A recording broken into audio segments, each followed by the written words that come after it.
भोपाल में 27 नवंबर को हिंदी और भारत की अन्य क्षेत्रीय भाषाओं में रचित साहित्य और कला को नई पहचान दिलाने के लिए आयोजित किया जाने वाला टैगोर अंतर्राष्ट्रीय साहित्य एवं कला महोत्सव विश्व रंग के 8वें दिन की शुरुआत श्वेता देवेंद्र के भरतनाट्यम के साथ हुई। इस सत्र का संचालन विनय उपाध्याय ने किया। दिन के पहले सत्र में मंगलाचरण कार्यक्रम में श्वेता देवेंद्र ने शानदार भरतनाट्यम की प्रस्तुति दी।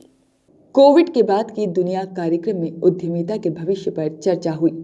कोरोना के कारण उद्यमिता से जुड़े क्षेत्र में क्या बदलाव आए हैं और उसे निपटकर कैसे एक सफल उद्यमी बना जा सकता है, इस विषय पर दिन के दूसरे सत्र में चर्चा हुई। सत्र का संचालन विनय उपाध्याय ने किया, जबकि रोनाल्ड फर्नांडिस ने मध्यस्थ की भूमिका अदा की। प्रोफेसर सत्यजीत मजूमदार, अनिल जोशी और अंकित माछर इस सत्र में मेहमान रहे, जिन्होंने उद्यमिता पर कोविड के प्रभावों को लेकर चर्चा की और इससे निपटने के तरीके भी बताए। कोविड के बाद की दुनिया में उद्यमिता के भविष्य पर चर्चा के बाद डॉक्टर सीमा रायजादा ने चित्रा बनर्जी, दिव्या करुणे से संवाद किया। विश्व रंग के सह निदेशक सिद्धार्थ चतुर्वेदी भी इस सत्र का हिस्सा बने और लेखक चित्रा बनर्जी का विश्व रंग में स्वागत किया।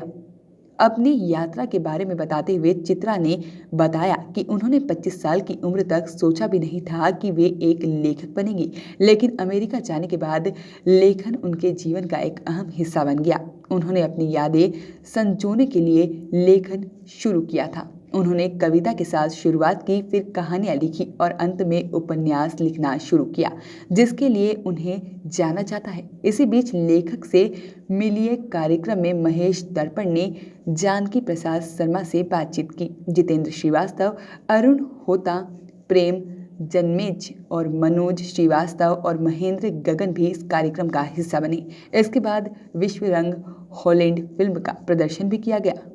अगले सत्र में टैगोर, इकबाल और फेज पर गहन चर्चा हुई।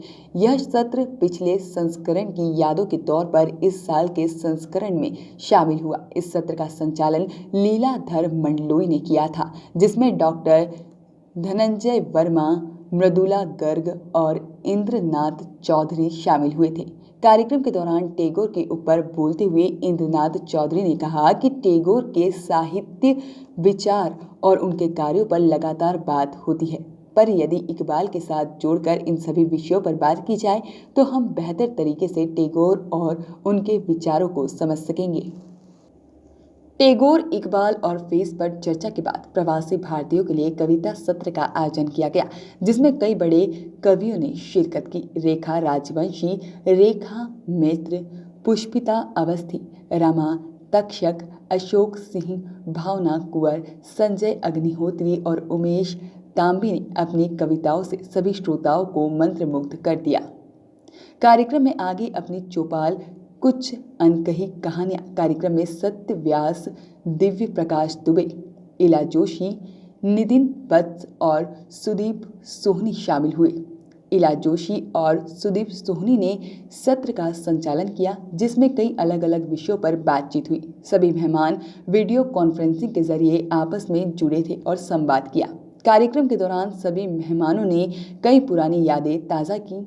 अपनी चौपाल कार्यक्रम के बाद विश्व रंग कनाडा फिल्म का प्रदर्शन हुआ। सितार वादक सुजात खान ने मनमोहक सितार वादन के साथ विश्व रंग महोत्सव का 8वां दिन समाप्त हुआ। साथ में सुजात खान ने अपने सितार वादन से सभी का दिल जीत लिया और विश्व रंग की यह शाम कार्यक्रम में शामिल हर व्यक्ति के लिए खास बन गई। बाल साहित्य, कला और संगीत महोत्सव की झलकियां। देश के प्रसिद्ध parenting YouTube channel get set parent with Pallavi द्वारा विश्व रंग 2020 के अंतर्गत आयोजित पहले बाल साहित्य, कला और संगीत महोत्सव का 6वां दिन सलोमी परेख की आर्ट वर्कशॉप के साथ शुरू हुआ। दिन के पहले सत्र में पल्लवी चतुर्वेदी ने सलोमी परेख के साथ बातचीत की। आर्ट वर्कशॉप पर आधारित इस कार्यक्रम का नाम मधुबनी आर्ट था, जो 4 साल से ज्यादा उम्र के बच्चों के लिए था। सलोमी पारेख ने कार्यक्रम की शुरुआत में मधुबनी आर्ट के बारे में बताया। मधुबनी आर्ट भारत की सबसे पुरानी कलाओं में से एक है, जिसकी उत्पत्ति बिहार के मधुबनी और नेपाल के कुछ हिस्सों में हुई थी। इसी वजह से इस कला को मिथिला आर्ट भी कहते हैं। कार्यक्रम में आगे टिंकल कॉमिक वर्कशॉप का आयोजन किया गया।